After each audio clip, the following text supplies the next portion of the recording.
energy. It's essential in the workplace. Because energy is always around us, we may take it for granted and underestimate the potential hazards. Accidental release of stored energy can happen in a second, but the injuries can last forever. The good news is, when proper safety procedures are followed, these accidents are preventable. That's the purpose of a safety lockout-tagout program. Let's take a deeper look at lockout-tagout, why we need it, who's affected by it, and the steps to safely apply and remove lockout devices to isolate hazardous energy prior to and after equipment servicing and maintenance.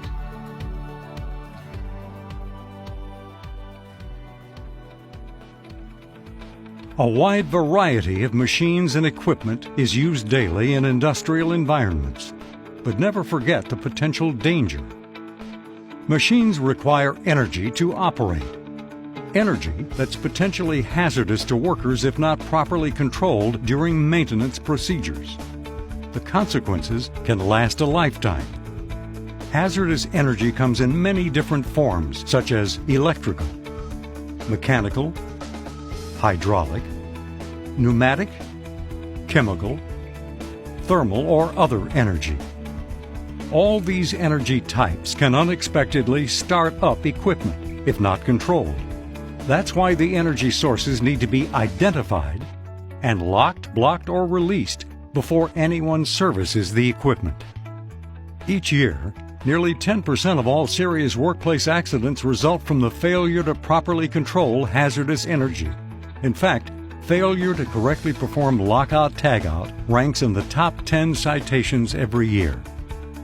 To help keep employees safe, lockout procedures are a combination of processes and products to isolate energy sources to machinery. Lockout procedures keep equipment energy sources from activating when you don't want them to, especially during maintenance, where employees are vulnerable to injury or death. In addition, effective lockout-tagout procedures minimize downtime and protect expensive equipment. Procedures ensure that machines are correctly shut down and restarted, avoiding equipment damage from incorrect shutdown or unexpected startup.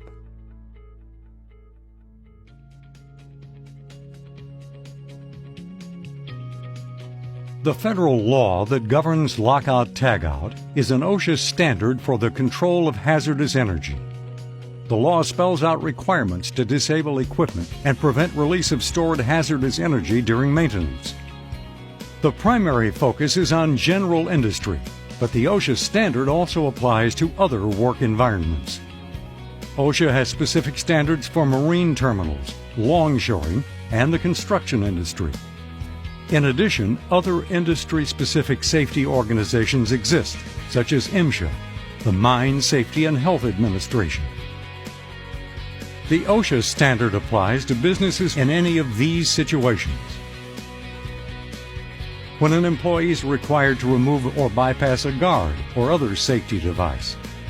When an employee is required to place any part of their body in contact with the point of operation of the machine. Or when an employee is required to place any part of their body into a danger zone associated with a machine operating cycle. OSHA has established the following general guidelines for lockout-tagout devices. Lotto devices must be manufactured from durable materials to withstand the industrial environment of their use. They must be substantial enough to prevent removal without the use of excessive force. They must clearly identify the employee who installed the device. They must be standardized within the facility by color, shape, and/or size. They must be singularly identified. Only lockout-tagout devices are to be used to control energy. And lockout-tagout devices cannot be used for any purpose other than controlling energy. Never use them to lock a toolbox, locker, storage area, ladder, or other items.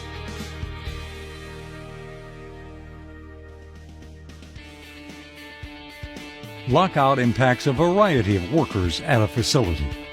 The three categories are Authorized Employees, These are the workers specifically trained to lock out or tag out equipment in order to service or maintain the unit. Affected employees are the ones who work with or near the equipment being serviced. They are trained to recognize the lockout but not perform it. And other employees are those who work in or near an area where lockout-tagout may be used. They also need to be instructed to recognize lockout but not perform the lockout procedure.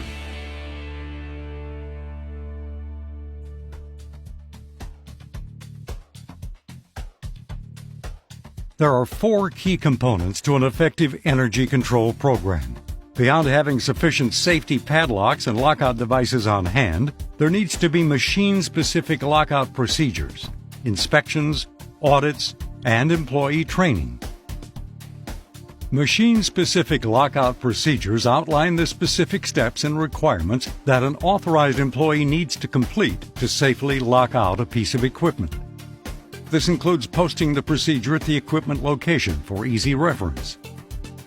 OSHA requires annual inspections and audits.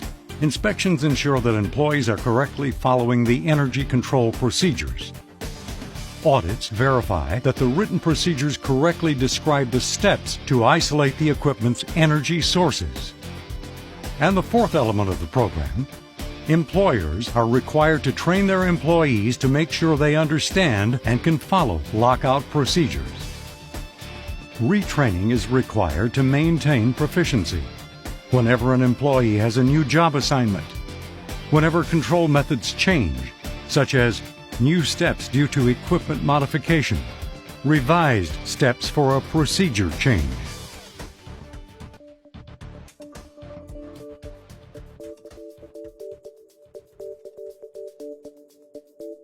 Every piece of equipment must have its own particular procedure for lockout. It may mean locking out a circuit breaker, locking a valve in the off position, or using a disconnect switch, to name a few. In general, there are 7 steps for safe lockout-tagout. First, prepare for shutdown.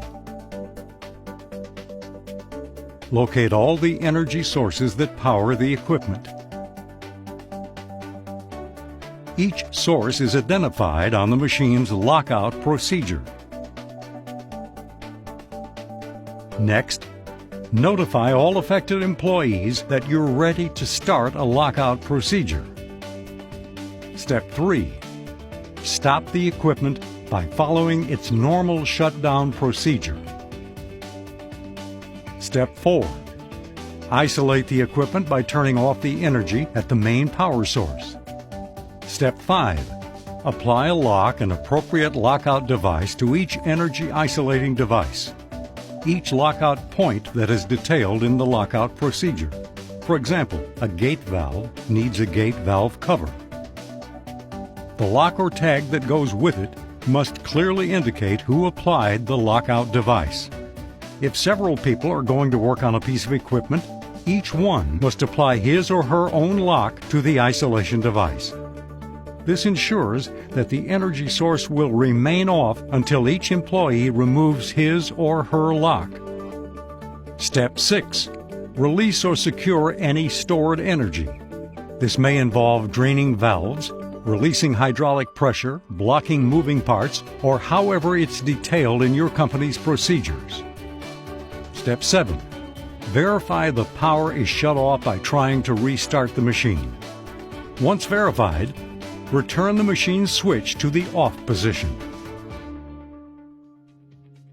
After the service work is finished, there are 5 steps to release the equipment from lockout-tagout.